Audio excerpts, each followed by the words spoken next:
Fason Radyo. Fason Radyo'ya hoş geldiniz.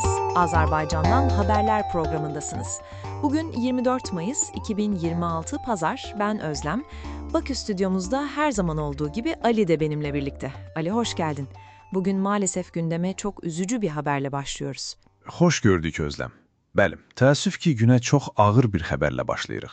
Azərbaycanın Təbrizdəki baş konsulu bu səhər saatlarında bir yol qəzasında həlak olub.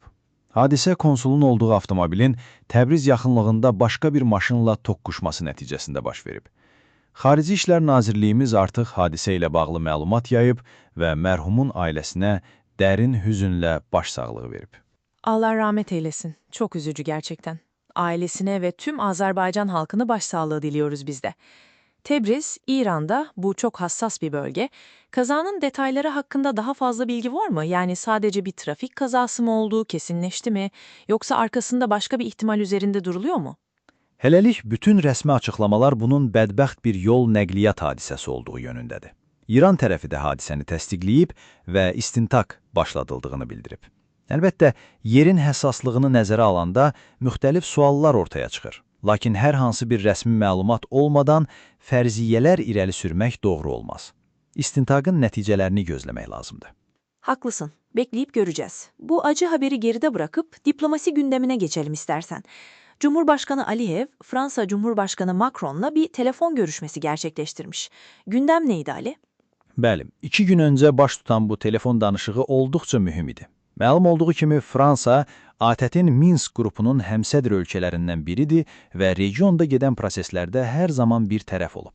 Bu danışığın əsas mövzusu Azərbaycanla Ermənistan arasında sülh müqaviləsi üzrə aparılan danışıqlar və regionda kommunikasiyaların açılması məsələsi olub. Prezident Əliyev Azərbaycanın sülh gündəliyini bir daha Fransa tərəfinin diqqətinə çatdırıb. Peki bu görüşme nasıl yorumlanmalı? Çünkü bir dönem Fransa'nın tutumu özellikle Karabağ meselesinde Azerbaycan tarafından sıkça eleştiriliyordu. Bu telefon görüşmesi bir normalleşme, bir buzların erimesi sinyali olarak okunabilir mi? Çox düzgün bir müşahidədir Özləm. Həqiqətən də bir müddət Fransanın mövqeyi qərəzli hesab olunur və bu rəsmi Bakı tərəfindən sərt şəkildə tənqid edilirdi. Bu telefon zənginin özü diyaloq kanallarının açıq olduğunun və hər iki tərəfin münasibətləri gərginləşdirmək deyil, normallaşdırmaq niyyətində olduğunun göstəricisidir. Lakin bu hələ problemlərin tam həll olunduğu demək deyil. Analitiklər bunu daha çox bir nəbz yoxlama kimi qiymətləndirirlər. Fransa regiondakı yeni reallıqları qəbul etməyə başlayır deyə bilərik. Anladım. Yani temkinli bir iyimserlik var. Diplomasi demişken şimdi biraz daha garip, hatta magazinel bir diplomasi haberine geçelim mi? Eski ABD Başkanı Donald Trump, Cumhurbaşkanı Erdoğan'a sosyal medyadan teşekkür etmiş ama sonra bu paylaşımı silmiş. Ne baş verir Ali? Yani neler oluyor? Bu doğrudan da son saatlerin en çok müzakere olunan mövzularından biridir. Hadise belə olub. Donald Trump özünün sosyal medya platformasında Prezident Recep Tayyip Erdoğan'a təşəkkür edən bir paylaşım edib. Ancaq paylaşımın nədən ibarət olduğu, təşəkkürün səbəbi tam aydınlaşmadan qısa bir müddət sonra həmin paylaşım silinib. Bu da təbii olaraq böyük bir sual işarəsi yaradıb. Peki bir tahmin var mı? Neden teşekkür etmiş olabilir ve daha önemlisi neden silmiş olabilir? Yanlışlıkla atılan bir tweet mi acaba, yoksa danışmanları "Başkanım ne yapıyorsunuz?" diye duruma el mi koydu? Dəqiq səbəb bilinməsə də bir neçə versiya var. Birincisi, sənin də dediyin kimi, bu Trump'ın komandasından birinin etdiyi bir səhv ola bilər. Paylaşım vaxtından əvvəl və ya səhvən edilmiş ola bilər. İkinci bir versiya, Trump'ın ani bir qərarla fikrini dəyişməsi və paylaşımı özünün silməsidir. Təşəkkürün səbəbinə gəlincə bu da qaranlıqdır. Bəzi siyasi təhlilçilər bunun Türkiyənin hansısa beynəlxalq məsələdəki mövqeyi ilə bağlı ola biləcəyini ehtimal edirlər. Amma hələlik hər şey fərziyyədən ibarətdir.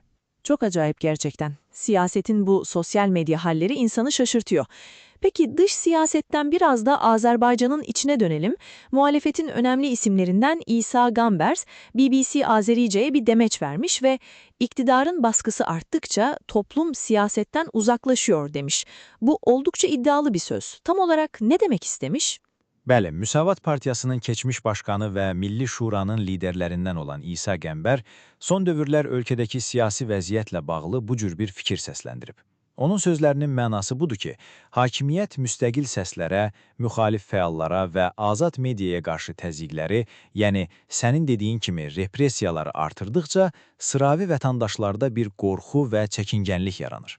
İnsanlar siyasətə qarışmaqdan, fikir bildirməkdən çəkinir və özlərini bu proseslərdən təcrid edirlər. Qəmbərə görə bu cəmiyyətin siyasi fəallığını azaldan təhlükəli bir tendensiyadır. Represiya dediğin kelime yani baskı, bunu biraz daha açar mısın? Mesela ne tür baskılardan bahsediyor? Azerbaycan'da devlet kontrolünde olmayan medya var mı? Onların durumu nasıl? Repressiya, bəli, baskı, təzyiq, sıxışdırma mənalarında işlənir. İsa Qəmbərin və digər müxalifət nümayəndələrinin iddiasına görə, bu bəzi jurnalistlərin həbsi, müstəqil fəaliyyət göstərməyə çalışan qeyri-hökumət təşkilatlarının işinə mane olunması kimi formalarda özünü göstərir. Devlət nəzarətində olmayan media orqanlarına gəlincə, əlbəttə var. Məsələn, Azadlıq Radiosu, Meydan TV kimi internet resursları fəaliyyət göstərir. Amma onların da Azərbaycanda fəaliyyəti müxtəlif çətinliklərlə üzləşir. Saytlarına girişlər zaman-zaman məhdudlaşdırılır. Qəmbərin də işarə etdiyi məqam məhz bu cür halların cəmiyyətdə yaratdığı ümumi əhval-ruhiyyədir. Anlıyorum. Önemli bir tartışma konusu bu. Peki biraz da ekonomi giyelim. Petrol ve doğalgaz Azerbaycan ekonomisinin can damarı. O cephede yeni bir gelişme var mı? Elədir, ekonomikadan da yaxşı xəbərlər var. Dövlət Statistika Qabiləsinin açıqladığı yeni rəqəmlərə görə 2026-cı ilin ilk 4 ayında Azərbaycanda satıla bilən xam neft istehsalı 8 milyon tonu ötüb. Bununla yanaşı motor benzini istehsalında da ötən ilin eyni dövrü ilə müqayisədə artım qeydə alınıb. Bu da ölkə ekonomikasının stabil templə inkişaf etdiyinin göstəricisidir. Harika. Ekonomide yüzler gülüyor anlaşılan. Programı kapatmadan önce bir de spor haberi alalım. Futbolla bitirelim. Ağzımız tatlansın. Əlbəttə, Azərbaycan Premyer Liqasında dünən maraqlı bir qarşılaşma olub. Paytaxt təmsilçisi Neftçi öz meydanında Gəncənin Kəpəz komandasını qəbul edib və 2-1 hesabı ilə qalib gəlib. Bu qələbə ilə Neftçi turnir cədvəlində mövqeyini biraz daha möhkəmləndirib. O zaman Neftçi taraftarlarını tebrik edelim. Ali, bugünkü yoğun gündemi bize aktardığın için çok teşekkürler. Mən təşəkkür edirəm Özlem. Hər zaman məmnuniyyətlə. Sevgili dinleyiciler, bugünlük bizden bu kadar. Azerbaycan ve dünya gündemindeki en sıcak gelişmelerle yarın yine aynı saatte buluşmak üzere. Hoşça kalın.